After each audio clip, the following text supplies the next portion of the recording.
अगर इस संसार में ईश्वर हमारा हाथ थाम ले तो क्या कोई भी इंसान इस संसार का ईश्वर से पूछेगा क्या कि प्रभु आप मुझे कहां लेके जा रहे हैं, क्यों लेके जा रहे हैं?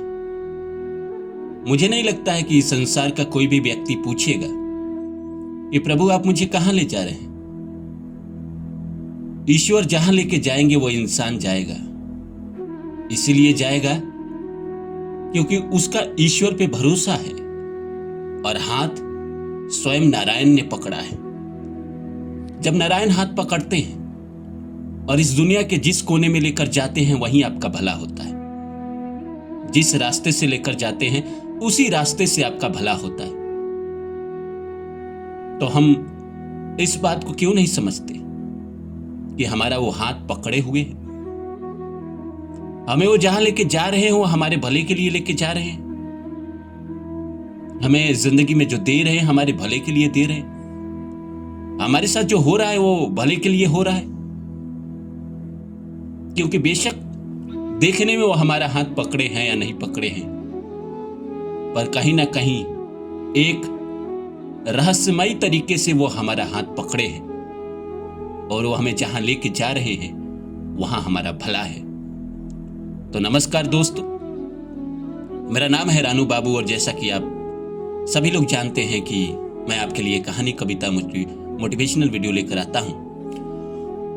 इसी श्रृंखला में आज लेकर आया हूं कि जब प्रभु हमारा हाथ थामे रहते हैं तो हम पूछते नहीं हैं कि कहां लेके जा रहे हो प्रभु।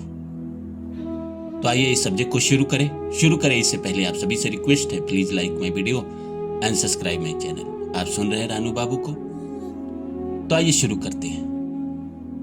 दोस्तों, इस संसार में हम सब चाहते हैं कि भगवान की कृपा हमें मिले, भगवान का आशीर्वाद हमें मिले। वो जहां लेके जाएंगे हम जाएंगे। इस दुनिया में जो इंसान भगवान पे सच में भरोसा करके बैठा हुआ है वो ये सवाल कभी नहीं करता है कि प्रभु आप मेरे जीवन में संघर्ष क्यों दे रहे हैं, प्रभु मेरे जीवन में आप दुख क्यों दे रहे हैं, प्रभु मुझे आप इतना रुला क्यों रहे हैं। क्योंकि बात दरअसल यही है कि प्रभु अगर आपके साथ ये सब कर रहे हैं तो कुछ ना कुछ आपके साथ जिंदगी में अच्छा करने वाले हैं, बड़ा करने वाले हैं। वो समय आने वाला है, इसलिए आपके जीवन में प्रभु दुख देते हैं, परेशानी देते हैं, लेकिन आपका हाथ नहीं छोड़ते, आपका उंगली पकड़कर चलते हैं। वो आपको लेकर वही जाते हैं। इस बात का यकीन जिस दिन आपको हो जाएगा, इस बात का भरोसा जिस दिन आपको हो जाएगा कि मेरे हाथ तो प्रभु खुद पकड़े हुए हैं, मेरे हाथ थामे हुए हैं नारायण, उस दिन आप सवाल करना बंद कर दोगे।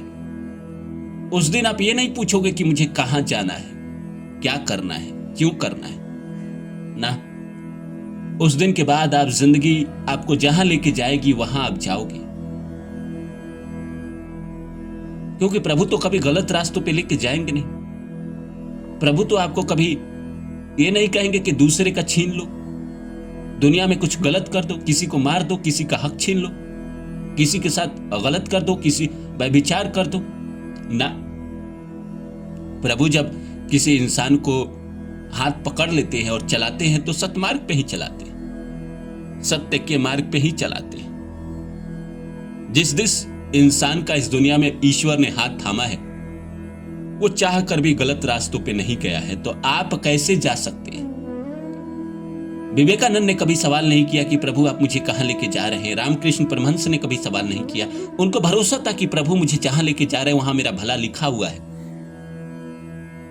इसीलिए जब विवेकानंद को कहा गया कि आपको शिकागो जाकर भाषण देना है, हिंदू धर्म को प्रतिनिधित्व करना है, तो उन्होंने ये सवाल नहीं किया कि मैं बंगाल में जन्मा एक आदमी कहां जाऊंगा, अमेरिका क्या बोलूंगा। उससे पहले उन्होंने कोई भाषण भी नहीं दिया था, पर उन्होंने भगवान का स्मरण किया और चल दिया। उनको पता था कि प्रभु मेरा हाथ पकड़ के लेके जा रहे हैं और जो उनके साथ हुआ अच्छा हुआ।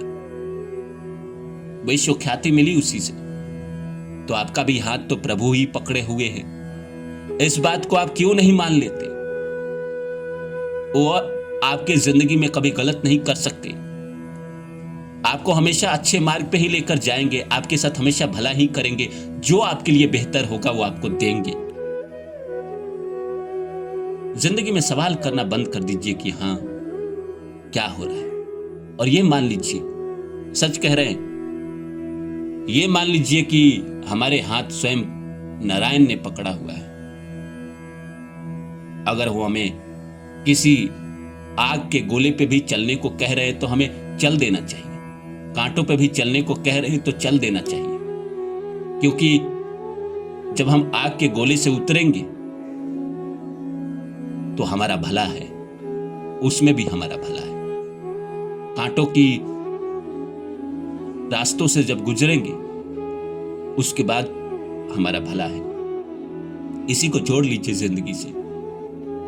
जब हम दुख से बाहर निकलेंगे, संघर्ष से बाहर निकलेंगे, उसमें हमारा भला है, क्योंकि दुख ने आपको मजबूत किया, संघर्ष ने आपको मजबूत किया। आप पहले वाले इंसान नहीं रहे, अब आप बिल्कुल बदल गए हैं, नया इंसान बन गए हैं। आज से जो 10 साल पहले आप थे वो आज है क्या? नहीं है ना। ये तपिश भरी राह आपको मजबूत बनाती है, ये दुख भरे दिन आपको मजबूत बनाती है। अब जब आपको प्रकृति सफलता देगी, अब जब आपको प्रकृति ऊपर उठाएगी तो आप कद्र करोगे। दुनिया में वो इंसान बड़ा नहीं बनता है जो किसी के ऊपर दया करता है। अगर आप किसी के प्रति दया कर रहे हैं तो आप बड़ा नहीं बनोगे। आप तभी बड़ा बनोगे जब ईश्वर के समान नजरों के साथ दुनिया को देखोगे। मतलब यह है कि किसी गरीब आदमी को गरीब मत समझो, 10 रुपया देकर यह मत समझो कि मैंने उस पर भला किया। उसको यह समझो कि वो मेरे बराबर का है। प्रभु उसका हाथ थाम लेते हैं। जो दुनिया में सबको एक समान लेकर चलता है, एक समान नजरों से देखता है, उसी का हाथ प्रभु थामते हैं। वो किसी में भेदभाव नहीं करता है। प्रभु को पता है कि यही इंसान है जो आगे चल के लोगों के लिए मसीहा बनेगा, यही इंसान है जो लोगों का भला करेगा। तो इसको देना चाहिए, भरपूर देना चाहिए, और उसको देते भी है, बहुत ज्यादा देते हैं। इतना देते हैं कि वो लाखों करोड़ों लोगों का भला कर सके। जो स्वयं के बारे में सोचते रहता है उसका तो कुछ भला होता नहीं।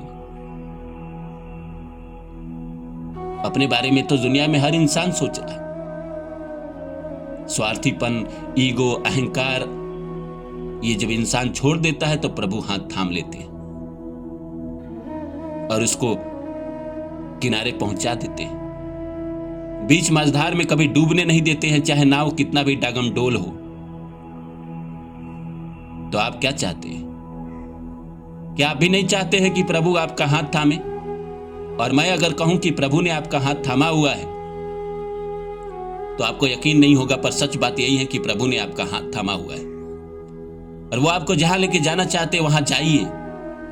वहीं आपका भला लिखा हुआ है, वहीं आपकी जिंदगी का सबसे बेहतरीन दिनों में से निकलकर एक दिन आएगा।